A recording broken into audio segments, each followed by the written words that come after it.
కర్మవిపాక నిరూపణ.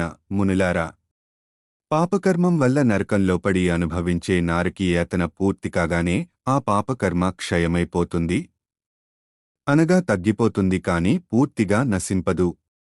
ఆ మిగిలిన పాపం శమించేదాకా ప్రాణి మరల మరల జన్మలెత్తుతూనే ఉండాలి. బ్రహ్మహత్యా పాతకుడు నరకంలో ఘోర శిక్షలననుభవించి మరల భూమిపై ముందు కుక్కగా, పిదప గాడిదగా, ఆపై ఒంటెగా జన్మించాలి.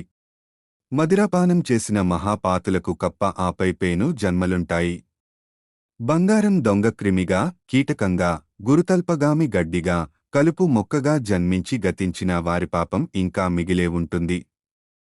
అది పోవడానికి వారు క్రమంగా క్షయరోగులుగా, నల్లటి పళ్లవారిగా, వంకర గోళ్లవారిగా, చివరగా కుష్ఠురోగులుగా జన్మించి జీవించి గతిస్తారు. అన్నం దొంగ రోగిగా, మాట తప్పినవారు మూగవారిగా, ధాన్యం దొంగ అధికాంగునిగా, నూనె దొంగ దానినే తాగి బతికే నీచ కీటకంగా, చెడు సలహాలిచ్చేవాడు దుర్గంధముఖునిగా పుడతారు.